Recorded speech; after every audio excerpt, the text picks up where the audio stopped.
નમસ્કાર મિત્રો, હું છું અનિલ રાવળ ખેરવા અને આજે મારા ખાસ મિત્ર એટલે કે અજયભાઈ રાવળ માણસા જે સામાજિક કાર્યકર છે અને રાજનીતિની રીતે બી ખૂબ જ એક્ટિવ છે એવા અજયભાઈ રાવળની મુલાકાત થઈ હોય ત્યારે અજયભાઈ આવો.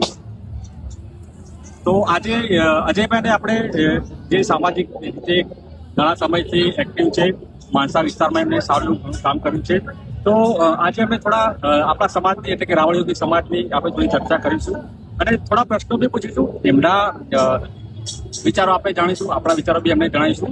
તો જે સમાજમાં થોડા સુધારાની જરૂર હોય કે શું ચેન્જ કરવાની જરૂર હોય એ વિશે આપણે થોડી ચર્ચા કરીશું. બરાબર અજયભાઈ? જય માતાજી. જય માતાજી. તો અજયભાઈ, આજે આપણે એવું જાણવા માંગીએ છીએ કે અત્યારે હાલ આપણા રાવળ યોગી સમાજમાં સૌથી વધારેમાં વધારે અને પ્રાયોરિટીમાં કયા મુદ્દા એવા છે જેની ખાસ જરૂર છે?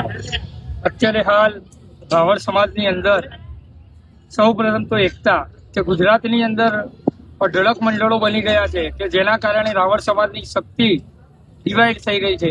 આવું મારું માનવું છે કે જો આ બધા મંડળો એક સાથે આવશે તો જે આપણા વડીલો જે દાખલા આપે છે એમ કે જે લાકડાનો ભારો છે એ ભારો બની જશે તો ક્યારેય તૂટશે નહીં. જો સમાજ એક હશે તો ગમે તેવી પરિસ્થિતિમાં, ગમે તેવી મુશ્કેલીની અંદર આપણને લડી લઈશું. બરાબર. એટલે એવા કયા ચાર મુદ્દા છે કે જેની હાલ આપણા સમાજમાં ખાસ જરૂર છે? ઉદાહરણ તરીકે શિક્ષણ છે, એવા કયા મુદ્દા છે? મતલબ રાવળ સમાજ એટલે એવો સમાજ કે જે રખડતો ભટકતો સમુદાય, એનટી ડીએનટી ની અંદર આવતો સમુદાય. સૌ પ્રથમ તો રાવળ સમાજમાં અનિલભાઈ આપણે એવું કહી શકીએ કે એજ્યુકેશન, રાવળ સમાજની અંદર એજ્યુકેશનનું પ્રમાણ નહિવત છે. રાજકીય રીતે કોઈ પ્રતિનિધિત્વ નહીં અને આર્થિક સદ્ધરતા નથી. આવા પાયાના 4-5 પ્રશ્નો છે કે જે દરેક સમાજને લાગુ પડે એમ આપણા સમાજને પણ લાગુ પડે છે.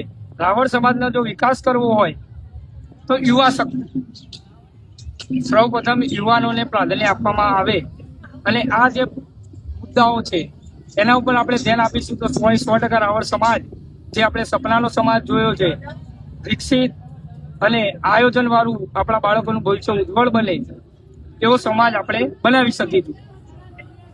તો અત્યારે હાલ આપણા મતલબ મહેસાણા જિલ્લો હોય, માણસા તાલુકો હોય કે આખા ગુજરાતમાં આપણા સમાજના ઘણા બધા મંડળ ચાલે છે. જો કોઈ બી મતલબ પ્રગતિ મંડળ હોય, સમૂહ લગ્નનું મંડળ હોય કે કોઈ મંદિર બનાવવાનું મંડળ હોય, એમાં ઘણા બધા અલગ અલગ મંડળ, અલગ અલગ પ્રમુખો બનાવેલા છે. બરાબર?